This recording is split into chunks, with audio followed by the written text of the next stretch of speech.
नमस्ते। मेरा नाम कृष्ण कुमार सिंह है। सिविल सर्विसेज एग्ज़ाम 2020 में I have secured rank 24th। My optional was political science and international relations. ये तीसरा मेंस था जो मैंने पॉल साइंस के साथ लिखा एंड इस बार मुझे 283 मार्क्स मिले हैं ऑप्शनल में। एंड कहीं काफ़ी हद तक अगर मैं देखूं तो पिछले 2 बार जो मेरे स्कोर कम आए मेंस में, उसका एक इम्पॉर्टेंट रीज़न था कि मैं पॉल साइंस में अच्छा नहीं परफॉर्म कर पा रहा था। एंड इस बार मैंने उन गलतियों के ऊपर काम करने की कोशिश करी एंड इस बार I have got a sufficiently high score of 283। जो पहला एरिया ऑप्शनल के लिए इम्पॉर्टेंट रहता है वो ये होता है कि आप अपना कंटेंट बहुत क्लियर रखें कि किस सोर्स को आप रेफ़र करने जा रहे हैं और उसमें क्या वैल्यू एडिशन करने जा रहे हैं before you get into the answer writing mode. So largely मेरे नोट्स मॉडल डाउन थे शुभ्रा रंजन मैम के क्लासरूम नोट्स के ऊपर एंड उसी को मैंने अपना बेस बनाया और उसी को अपने नोट्स के अंदर कहीं ना कहीं समराइज़ करके डेवलप करने की कोशिश करी। मैंने अपने एवर नोट के लिंक शेयर करे हुए हैं डिस्क्रिप्शन में। उस बेस को रखते हुए I referred certain standard books, चाहे एंड्रू हेवुड हो पेपर 2 के लिए, I referred OP Gaba and I also referred Brian Nelson for paper 1। So मेरे हिसाब से बुक्स बहुत इंपॉर्टेंट नहीं है पढ़ना। अगर आपने अच्छे से नोट्स पढ़ लिए हैं तो भी काम चल सकता है। बट मैंने बुक्स इसलिए पढ़ी क्योंकि मैं बीइंग एन इंजीनियर मैं कहीं ना कहीं सब्जेक्ट के अंदर ज़्यादा क्लैरिटी चाहता था and these books provided me that clarity and therefore as a refresher इन बुक्स को पढ़ा जा सकता है because these books help me to develop a pol science way of thinking. So a political scientist or a student of political science in IR should actually think in a certain way. They should think about the political theories, they should think about state, society, institutions, government as entities. And therefore हमारा pol science का answer GS के answer जैसा ना हो. उप्स, इस रुकावट के लिए सॉरी, पर आपकी यूपीएससी की तैयारी में कोई बाधा ना आए, चाहे वो रिसोर्सेज की हो या सही गाइडेंस की। इसके लिए पिछले 5 साल से sleepy classes quality content provide कर रहा है अफोर्डेबल प्राइसेस पे। यूपीएससी कोचिंग में हमने एक भ्रम को तोड़ा है कि ओल्डेस्ट इज द बेस्ट या महंगा सबसे बेहतर है, और हमारी सैकड़ों सक्सेस स्टोरीज इस बात की गवाह हैं।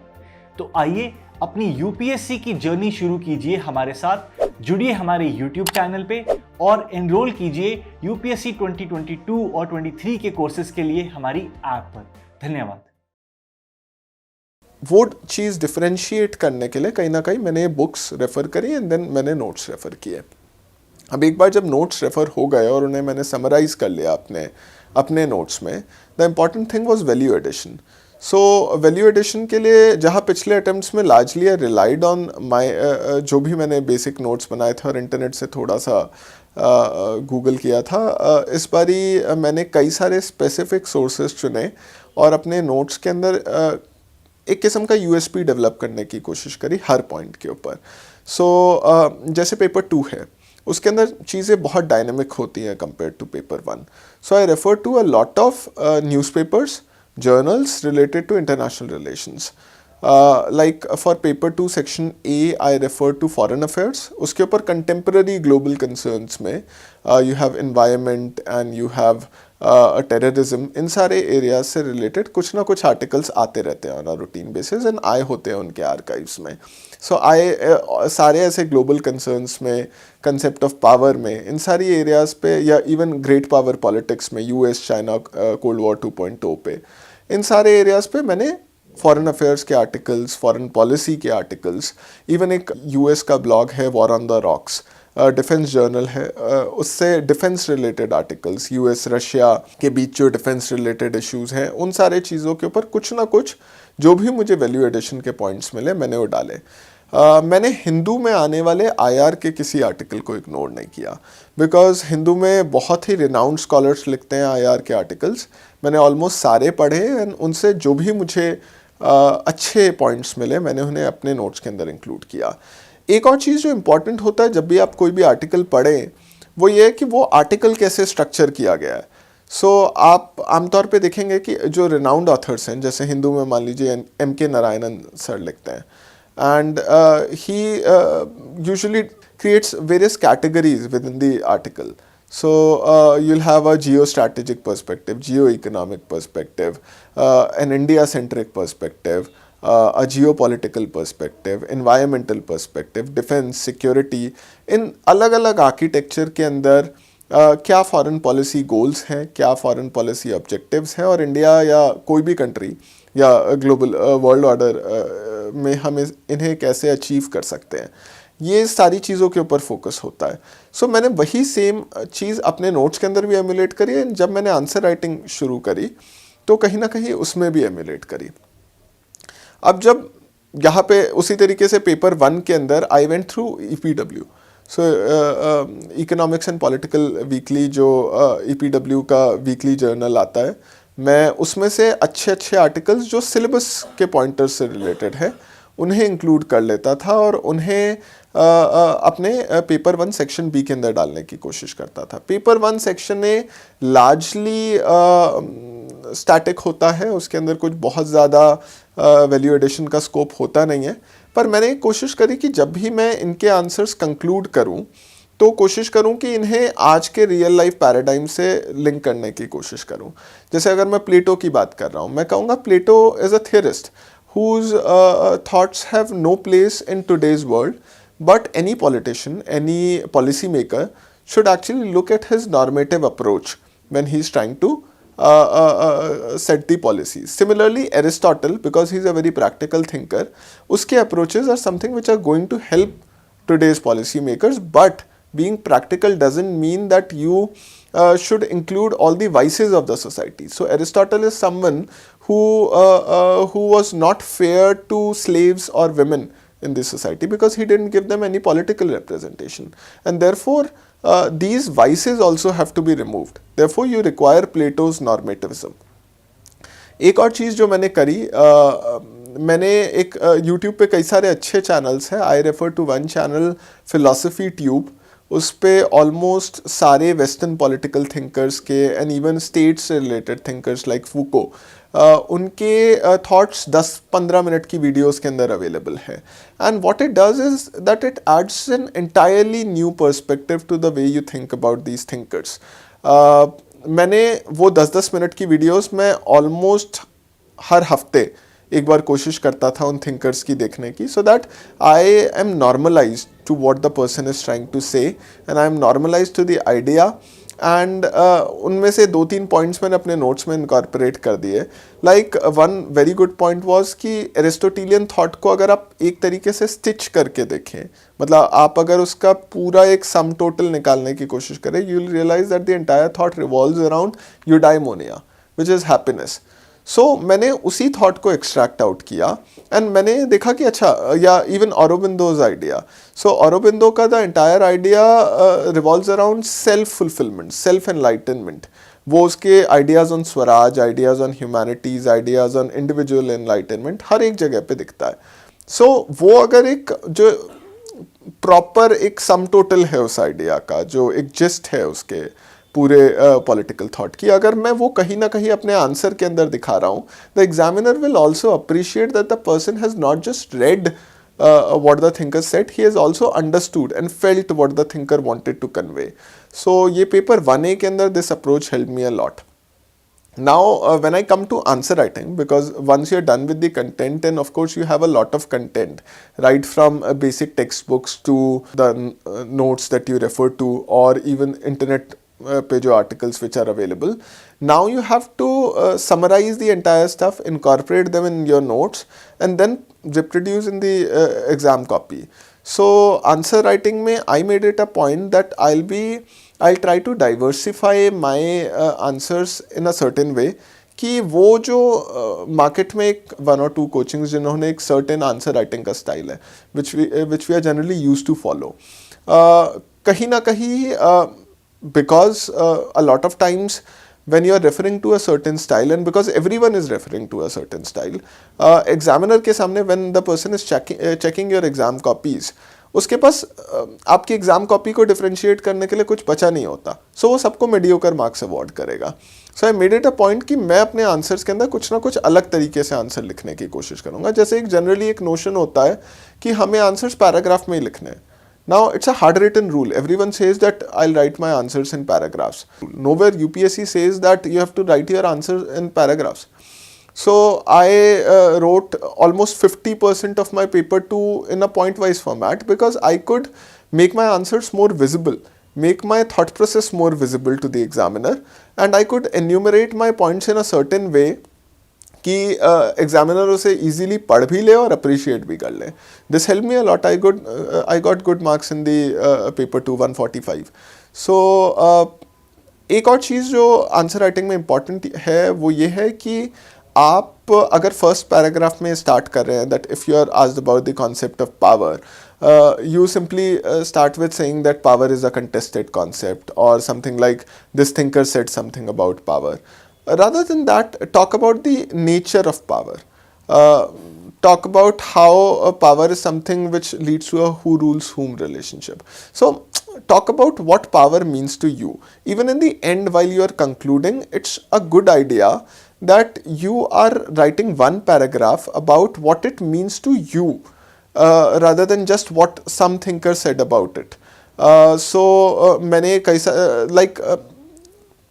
I went through Trupti, who's 2019 batch IS, her blog and suggestions on answer writing, and she said a very wonderful thing that उसने हर एक thinker के लिए पेपर 1 में एक कुछ ना कुछ रियल लाइफ एग्जाम्पल खोजने की कोशिश करी। Like for Mahatma Gandhi's trusteeship theory, she related it to Warren Buffett. So similarly उन्हीं लाइंस पे आप अपने आंसर के अंदर इवन वो टॉपिक्स जो generally which are perceived as static, उन एरियाज पे आप एक कोई dynamic present day example quote कर सकते हैं। The same could be done in paper 1B, जहाँ पे आप बात कर रहे हैं caste in Indian politics. Quote examples like you go to a state like Bihar, वहाँ पे अगर कोई अलायंस बना है उससे रिलेटेड, कास्ट रिलेटेड, आप उसका एग्जाम्पल दीजिए। If you are talking about coalition politics, talk about the new kind of coalitions which are coming in. So there's a coalition in Maharashtra, उसका example आप cite कर सकते हैं. Then you talk about the role of developmental politics. Now developmental politics in India is evolving. So you could quote something like Jagananna Navratnalu or the Delhi report card which came before the elections. So all these things where development has become an important facet of determining the political outcomes. Now these are present day examples. They give a more they not just substantiate your answer, they not just substantiate the concept, they also give it a more present day outlook to your answer. At the same time, it also tells the examiner that this person is not just reading the textbooks, this person is also reading the newspaper. A lot of times these ideas you will find in the newspaper itself. So जब आप newspaper पढ़ रहे हैं, आपका focus ये नहीं होना चाहिए कि लीड आर्टिकल पढ़ना है या सारे एडिटोरियल्स पढ़ना है। आपका you should go hunting for such examples which are coming in, like new kind of like you talk about the role of governor. Notes में ऑफ कोर्स बहुत सारी चीज़ें कवर होंगी, बट नोट्स के बियॉन्ड हाँ you could look at certain examples. So just before my mains there was a controversy related to the West Bengal government, and it was a topic related to federalism, and it dealt with three officers of the All India Service.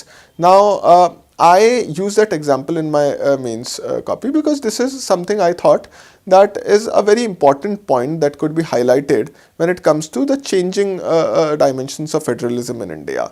Now these are examples where you could clearly demonstrate to the examiner that you are reading the current affairs and you are trying to interpret this current affair in a certain way. And these are like brownie points you could gain out of the entire answer writing process. Now paper 1 is still static to a good extent. Paper 2 is one area where you should be continuously on watch. So paper 2 section B is one area जहाँ पे एक certain style of answer writing बहुत popular है. I used to follow some Telegram groups, and generally what people do is paper 2 section B या section A दोनों में we'll go through a lot of quotations. So, see, Raja Mohan said this, or XYZ, SD Muni said it, or Nicholas Blarell said it.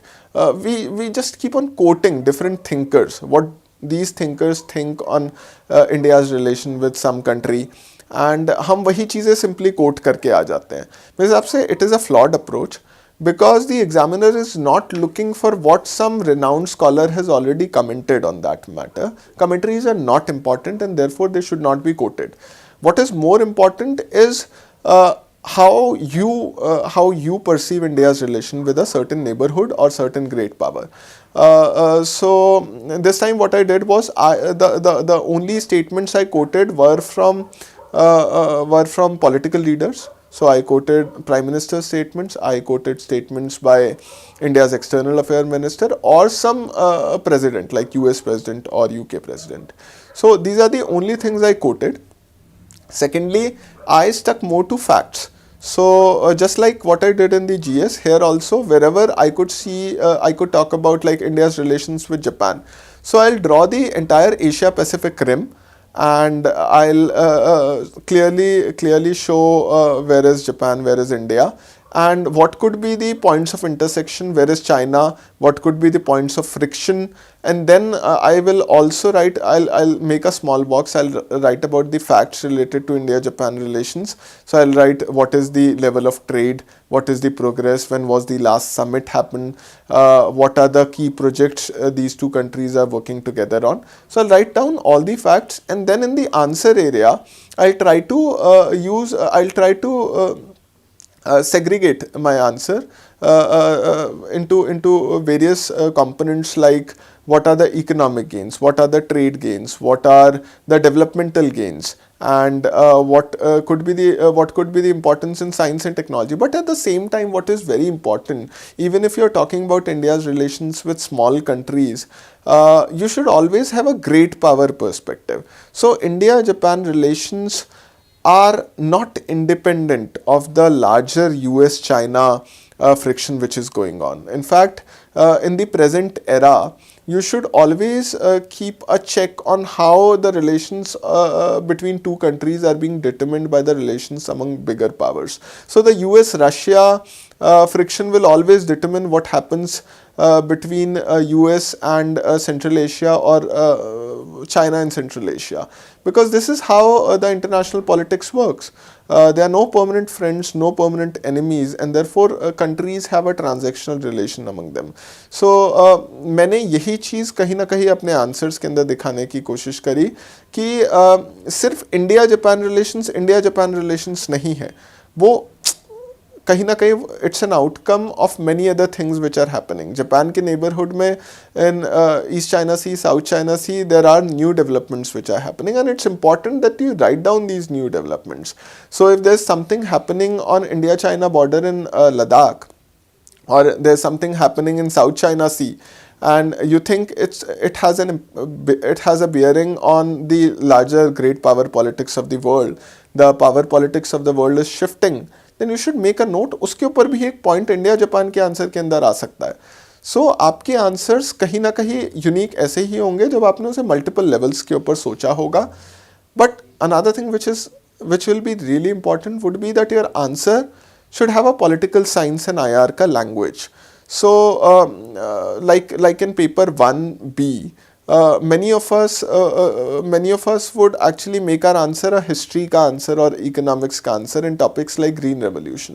No, it should be an answer on political science only.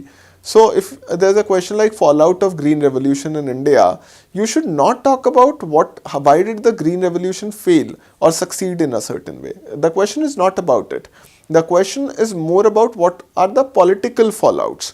So you should talk about the role of caste in Indian politics, the caste-based groups, regionalism, coalition politics. These should be the determining factors of your answer, and not Green Revolution is not important.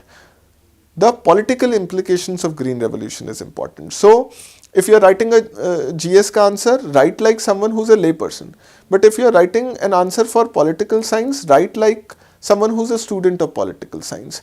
and this is something which will add a differentiating value to your answers in the political science paper. Since I was scoring less marks in pol science in my last two mains, I realized कि इस बार मुझे चीज़ों के अंदर कुछ ना कुछ changes करने होंगे. So I started with the experimentation वाला approach, and because I was in the services now, my peer group had expanded, and I talked to a lot of peers who had scored high marks in the PSIR exam. And उनसे मैंने एक चीज़ borrow करी. They used to keep their answers simple, and कहीं ना कहीं even though the language is political science and IR का language, that means you are using the terminologies, but you are trying to be as exhaustive as possible.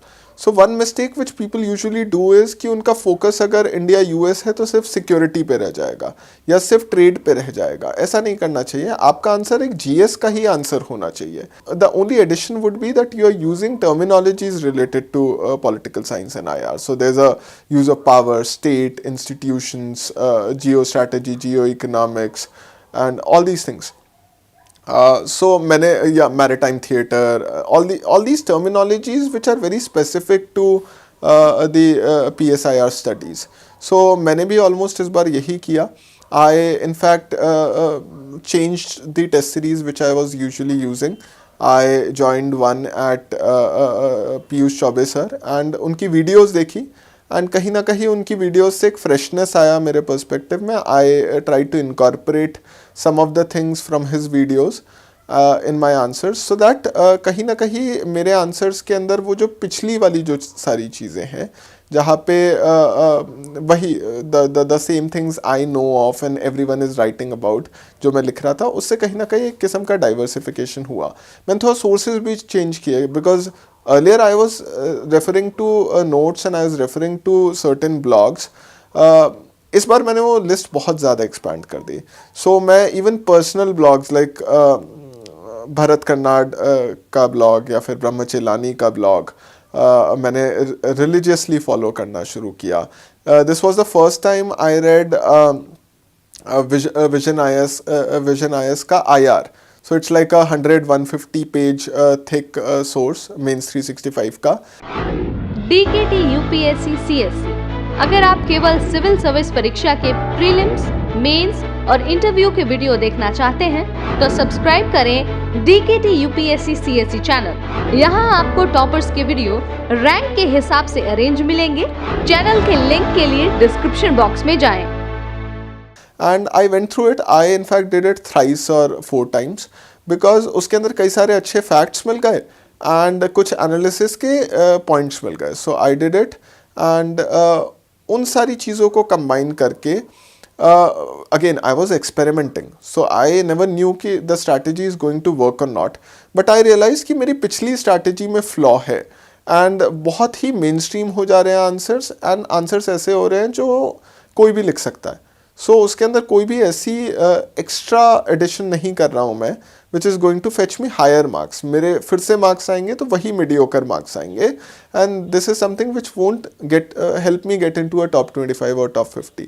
सो इस बार मैंने इन सारे areas में content हो गया, आंसर राइटिंग का style हो गया, इन सारी चीज़ों के अंदर कुछ चेंजेस करने की कोशिश करी. मैंने इस बार compare to the previous attempts test कम लिखे.